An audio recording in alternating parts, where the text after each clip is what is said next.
Hello বন্ধুরা, তোমরা সবাই কেমন আছো? আশা করছি খুব ভালো আছো। আমিও মোটামুটি ভালোই আছি। তো এদিকে দেখতেই পাচ্ছ আমার মেয়ে ড্রয়িং করছে। ও লেখাপড়া থেকে ড্রয়িংটা অনেক বেশি ভালোবাসে, যদিও এখন সেটা উচিত নয়, পড়াশোনা ছাড়া আগে সমস্ত কিছুতে মন দেওয়াটা। তো যাই হোক, ও করতে ভালোবাসে বলে যখন খুব দুষ্টুমি করে তখনই ড্রয়িং দিয়ে বসিয়ে দিই। আর এদিকে দেখো, এখন হচ্ছে বিকেলবেলা, তোমরা ঘড়িতে দেখতেই পাচ্ছ 6টা বাজে। তো এখন কিছু জামা কাপড় ছাদে ছিল, সেগুলোকে গুছিয়ে আলনায় গুছিয়ে রাখলাম, যেহেতু সময় আছে তো সেই জন্য। আর এখন প্রচণ্ড ঠান্ডা তো পড়েছে, বুঝতেই পারছো, 3-4 দিন ধরে ভয়ঙ্করভাবে ঠান্ডা পড়েছে আমাদের এখানেই। মানে কি বলবো, এতটাই ঠান্ডা। আর আমাদের যেহেতু মার্বেলের মেঝে, সেই জন্য প্রচুর পরিমাণে ঠান্ডাটা লাগে মেঝেতে। মানে মোজা না পরে একদমই থাকা যায় না। তো সেই জন্যই মানে মোজাটা পরে থাকতে হয়। তো যেহেতু এখন রান্না করতে যাচ্ছি না, তো রান্না করতে গেলে জল লাগে পায়ে প্রচণ্ড পরিমাণে, তো সেই জন্য সেভাবে আমি মোজা পরতে পারি না। তো এখন যেহেতু রান্না করতে যাচ্ছি না, ঘরেই আছি, তাই জন্য মোজাটা পরে নিলাম। আর এদিকে কিছু মানে মাল রয়েছে, দেখতেই পাচ্ছ, সায়া, এগুলো রেডি হয়ে গেছে। তো এগুলো মানে দলা করা ছিল, কুচকে যাচ্ছে। তো কুচকে গেলে বুঝতেই পারছো কেমন দেখতে হয়, তো সেই জন্য এগুলোকে টান টান করে ভাঁজ করে রাখছি।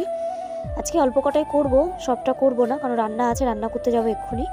তো সেই জন্য তো আজকে যেহেতু পিঠে করার দিন, পাটিসাপটা পিঠে করবে আজকে আমার শাশুড়ি। তো আর আমি এদিকে রান্নাটা করব। তো যাই হোক, চলে এসেছি রান্নাঘরে রান্না করতে। দেখতেই পাচ্ছ এখন মশলা বাড়ছি, সেটা হচ্ছে জিরে আদা। আর সবথেকে বড় কথা, এটা আজকে আমি স্পেশাল জিনিস রান্না করব, সেটা হচ্ছে ঘুগনি। আজকে দীর্ঘ 6 বছর ধরে ঘুগনি বানানো শিখছি, কিছুতেই আমার ঘুগনিটা ঠিকঠাক হয় না। কখনো না কখনো কিছু না কিছু হয়েই যায়। যদিও ঘুগনিটা রোজ রোজ প্র্যাকটিস করিনি, মাঝে মাঝে আমাদের বাড়িতে ঘুগনিটা হয়। তো কোনো দিন হয়তো সেদ্ধটা ভালো করে হলো না, কোনো দিন নুনটা ঘুগনিতে ভালো করে ঢোকেনি, এরকম বিভিন্ন ইত্যাদি ইত্যাদি প্রবলেমস দেখা দেয়। তো এখন মোটামুটি এই নিয়ে প্রায় 3 দিন হলো আমি ঘুগনিটা রান্না করছি, তো ঠিকঠাক হয়। তোমাদের দাদাভাই খেয়ে বলে মোটামুটি এখন ঘুগনিটা মোটামুটি ভালোই খেতে হয়। তো যেহেতু শীতকাল, আমি এক একদিন এক এক রকমভাবে ওকে টিফিনটা করে দিই, তো সেই জন্য আজকে ঘুগনিটা বানাবো। তো যেহেতু ঘুগনিটা এতদিন পারতাম না করতে, সেই জন্য তোমাদেরকে দেখানো হয়নি। তো আজকে এখন যেহেতু পারি, তাই তোমাদেরকে দেখাচ্ছি। তোমরা পারলে আমার মতো করে করতেই পারো, এটা খুবই সোজা, সিম্পলভাবে। তো ইউটিউবে আমি দেখেছি অনেক কঠিনভাবে অনেক কিছু দিতে হয়, আর এটা হচ্ছে আমি যেভাবে করি সেটা হচ্ছে আমার শাশুড়ি করে, আমাকে শাশুড়ির কাছ থেকে শিখেছি একদম সিম্পলভাবে। তো প্রথমে দেখতেই পেলে, প্রথমে তেল দিয়েছি, তো তেল দেওয়ার পরে পেঁয়াজগুলো ছেড়ে দিলাম। এই পেঁয়াজগুলোকে ভালো করে নাড়াচাড়া করে বেশ লাল লাল করে ভাজবো, যে কোনো রান্নায় যেটা হয়, কাঁচা পেঁয়াজের কোনো কিছু তো দেওয়া হয় না। পেঁয়াজটাকে ভাজা ভাজা করে লাল লাল করতে হবে।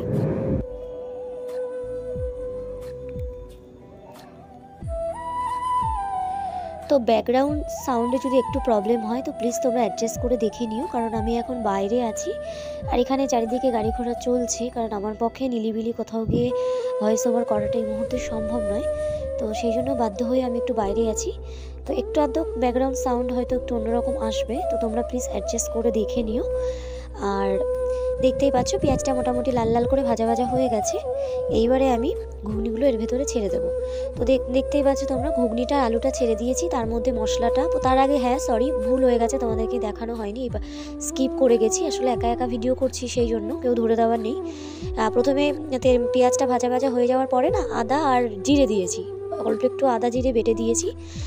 ওটা নাড়াচাড়া করে তারপরে ঘুগনি আর আলু যেটা সেদ্ধ করা ছিল সেটাকে সেদ্ধ করে তারপরে দিয়েছি। তো সবার আগে বলে নিই, ঘুগনির মটরটা আমি 3টে সিটি মেরে সেদ্ধ করেছি। তো এটা মোটামুটি একটু সেদ্ধ করে নিয়েছি। তারপরে দিয়েছি তোমার চানা মশলা দিয়ে ভালো করে নাড়াচাড়া করে এবার একটু কষা কষা হয়ে গেছে, তারপরে জল ঢেলে দিয়েছি।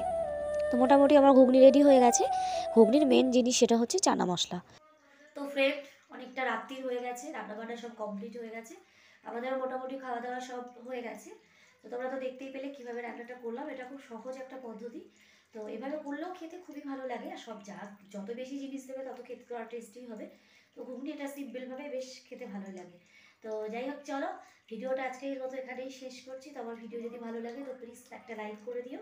আর রান্নাটা কেমন হয়েছে সেটা তোমরা নিজেদের ট্রাই করে দেখো, তারপরে বুঝতে পারবে। তো এখন আমি টোটালি রান্নাটা খুব ভালোই করতে পারি, তো সেই জন্য তোমাদের সাথে শেয়ার করলাম। তো যাই হোক, চলো টাটা, দেখা হচ্ছে নেক্সট ব্লগে।